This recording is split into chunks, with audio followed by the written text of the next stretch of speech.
तर नमस्कार मित्रांनो, महाराष्ट्र एज्युकेशन झोनमध्ये पुन्हा एकदा आपलं स्वागत आहे। या 5 मिनिटाच्या व्हिडिओमध्ये आपण एक महत्त्वाची कन्सेप्ट समजून घेणार आहोत, ज्यावर टीसीएसने बऱ्याचदा क्वेश्चन विचारलेले आहेत। 15 ऑक्टोबरला सुद्धा DMERच्या एक्झाममध्ये यावर क्वेश्चन विचारला गेला, स्टेनोग्राफरच्या एक्झाममध्ये। त्यामुळे ही जी कन्सेप्ट आहे मित्रांनो, अत्यंत महत्त्वपूर्ण आहे, जे की तुम्हाला 5 मिनिटांमध्ये 1 मार्क देऊन जाणार आहे। ओके, तर ही कन्सेप्ट आहे बाय द टाइम या फ्रेजवर। या by the time he phrase कशा प्रकारे इंग्लिश ग्रामरमध्ये यूज केला जातो हे आपण 5 मिनिटात समजून घेणार आहोत। तर बघा, बाय द टाइम, या बाय द टाइमचा यूज कशासाठी केला जातो? या बाय द टाइमचा यूज आपण काय करतो, 2 घटनांमधील संबंध दाखवण्यासाठी या बाय द टाइमचा यूज करत असतो। एखादी गोष्ट जेव्हा घडते तेव्हापर्यंत दुसरी गोष्ट आधीच पूर्ण झालेली असते मित्रांनो। म्हणजेच या ठिकाणी या ज्या 2 गोष्टी आहेत, 2 घटना आहेत, ह्या काय आहेत, या दोघींमधला संबंध दाखवण्याचा प्रयत्न कोण करत असतं? बाय द टाइम करत असतं। ओके, एवढं क्लिअर झालं की बाय द टाइमचा यूज कशासाठी करतो? 2 घटनांमधील संबंध दाखवण्यासाठी। बघा, बाय द टाइम हा वाक्प्रचार 2 घटना किंवा 2 क्रिया एकमेकांशी कशा संबंधित आहे हे दाखवण्यासाठी आपण या बाय द टाइमचा यूज करत असतो। ओके, जेव्हा एखादी गोष्ट घडते तेव्हापर्यंत दुसरी गोष्ट आधीच पूर्ण झालेली असते। थोडक्यात जर लक्षात ठेवायचं झालं तर जेव्हा आणि तेव्हापर्यंत, जेव्हा हे तुम्हाला पहिल्या सेंटेन्समध्ये यूज करायचं आहे, म्हणजे पहिल्या क्लॉजमध्ये, आणि दुसऱ्या क्लॉजचा अर्थ काढताना आपल्याला तेव्हापर्यंत असा अर्थ काढायचा आहे। ओके, या बाय द टाइमची वाक्यरचना कशी असते ते बघून घ्या। वाक्यरचना कशी असते? तर बाय द टाइमचा वापर वाक्याच्या सुरुवातीला किंवा मध्येही करता येतो। ओके, वाक्याच्या सुरुवातीला पण आपण बाय द टाइमचा यूज करू शकतो आणि वाक्याच्या मधात सुद्धा आपण बाय द टाइमचा यूज करू शकतो। जर वाक्याच्या सुरुवातीला जर आलं, बाय द टाइम हा वाक्याच्या सुरुवातीला जर आलं तर काय होईल? बाय द टाइम सोबत सेकंड इव्हेंट असेल, म्हणजे नंतर घडणारी घटना असेल। ओके, आणि त्यानंतरच्या क्लॉजमध्ये आधी घडणारी घटना असेल। ओके, या ठिकाणी इव्हेंट 2 म्हणजे नंतर घडणारी घटना आहे आणि इव्हेंट 1 म्हणजे आधी घडून गेलेली घटना आहे। ओके, त्यानंतर जर बघितलं तर वाक्याच्या मधात केव्हा येत असतं? तर जेव्हा वाक्याच्या मधात बघा, या ठिकाणी हा बाय द टाइम आलेला आहे आणि इव्हेंट 1 हे काय घ्यायचं आहे? बाय द टाइमच्या अगोदर तुम्हाला इव्हेंट 1 घ्यायचा आहे आणि इव्हेंट 2 केव्हा घ्यायचा आहे? बाय द टाइमच्या नंतर घ्यायचा आहे। ओव्हरऑल एवढं लक्षात ठेवा मित्रांनो की बाय द टाइमच्या लगेच नंतर, बाय द टाइमच्या लगेच नंतर कोणता इव्हेंट येईल? तर तो आहे सेकंड इव्हेंट, म्हणजे नंतर घडणारी घटना येईल। ओके, बाय द टाइमच्या लगेच नंतर कोणता इव्हेंट येईल? सेकंड, म्हणजे नंतर घडणारी घटना येईल। आता बघा, जो या ठिकाणी आलेला इव्हेंट 2 आहे, इव्हेंट 2 हा नेहमी सिम्पलमध्ये असेल, सिम्पल टेन्स। ओके, आणि त्यानंतर इव्हेंट 1 जे असेल, म्हणजे आधी घडून गेलेली घटना असेल, ती कशामध्ये असेल? परफेक्टमध्ये असेल। ओके, परफेक्टमध्ये असेल, एवढं लक्षात ठेवा।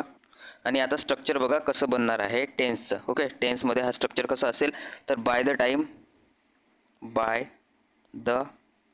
टाइम नंतर जर सिम्पल प्रेझेंट येत असेल, ओके, बाय द टाइम नंतर लगेच सिम्पल प्रेझेंट येत असेल, ओके, सिम्पल प्रेझेंट टेन्स येत असेल, तर त्यानंतरच्या क्लॉजमध्ये काय असेल मित्रांनो? फ्युचर परफेक्ट असेल। ओके, फ्युचर परफेक्ट येईल। एक मिनिट, परफेक्ट। आणि बाय द टाइम सोबत जर पास्ट, सिम्पल पास्ट असेल तर समोरच्या क्लॉजमध्ये काय असेल मित्रांनो? पास्ट परफेक्ट असेल। हे झालं मित्रांनो सेंटेन्सच्या सुरुवातीला, पण हा एवढा तुम्ही उचलून या क्लॉजच्या नंतर पण ठेवू शकता, तेव्हा तो काय होईल? वाक्याच्या मधात येणारा बाय द टाइम होईल। हे 2 स्ट्रक्चर मित्रांनो लक्षात ठेवा, यावरच क्वेश्चन मॅक्झिमम बनत असतं की बाय द टाइम सोबत जर सिम्पल प्रेझेंट येत असेल तर पुढला क्लॉज काय असेल? फ्युचर परफेक्ट असेल, आणि बाय द टाइम सोबत जर सिम्पल पास्ट टेन्स येत असेल तर त्यानंतरचा जो क्लॉज असेल तो कसा असेल मित्रांनो? पास्ट परफेक्टमध्ये असेल। ओके, यानंतर बघा आपण काही उदाहरणं बघणार आहोत। आधी आपण भूतकाळातील उदाहरणं बघू।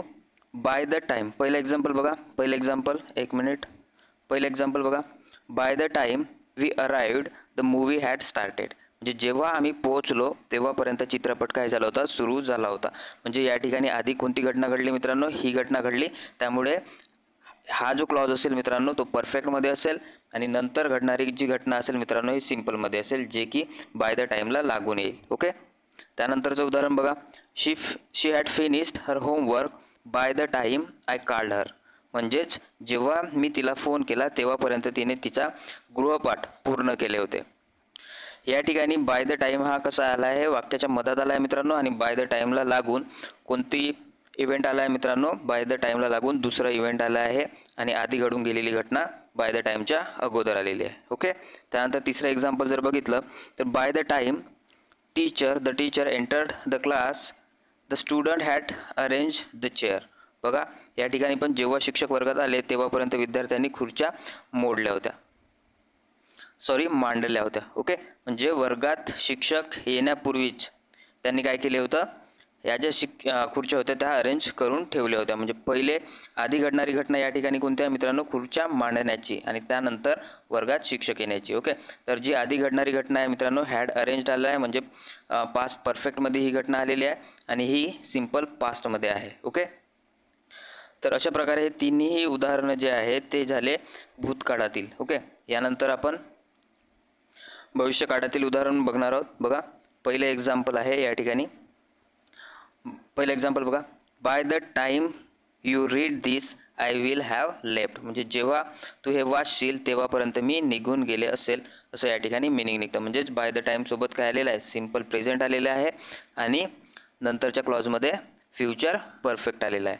त्यानंतर बघा दुसरं example, they will have completed the project by the time the manager returns. Okay. Bye the time या ठिकाणी मदत आलेला आहे आणि यानंतर बाय द टाईम नंतर कोणता टेन्स आहे, सिम्पल प्रेझेंट आहे आणि त्याच्या अगोदर काय आलेला आहे मित्रांनो, परफेक्ट आलेला आहे फ्युचरचा. ओके. जेव्हा मॅनेजर परत येईल तेव्हापर्यंत त्यांनी प्रकल्प पूर्ण केला असेल. त्यानंतर जर बघितलं तर by the time we reach the station the train will have departed. म्हणजे जेव्हा आम्ही स्टेशनवर पोहोचू तेव्हापर्यंत गाडी काय झाली असेल, निघून चुकली असेल. म्हणजे त्या ठिकाणून गाडी निघून गेली असेल. ओके. या ठिकाणी आधी कोणती घटना घडली आहे मित्रांनो, ट्रेन निघून जाण्याची घटना घडली आहे आणि त्यानंतर ही वाली घटना घडली आहे. ओके. तर ओव्हरऑल अशा प्रकारे आपण भूतकाळ आणि भविष्यकाळ दोन्हीचे एक्झाम्पल आपण इथं बघितलेलं आहोत. नेक्स्ट बघा, या बाय द टाईमचे काही नियम लक्षात ठेवा मित्रांनो. बाय द टाईम ने जोडलेल्या वाक्यात जी क्रिया आधी पूर्ण झालेली असते ती नेहमी पूर्ण काळात लिहिली जाते, म्हणजे परफेक्ट टेन्समध्ये लिहिली जाते.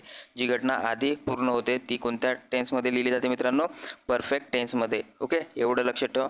या ठिकाणी बघा जर भूतकाळ जर आलं, बाय द टाईमसोबत जर भूतकाळ येत असेल, सिम्पल पास्ट टेन्स जर येत असेल बाय द टाईमसोबत, तर त्यानंतरच्या क्लॉजमध्ये काय येईल, पास्ट परफेक्ट येईल. ओके.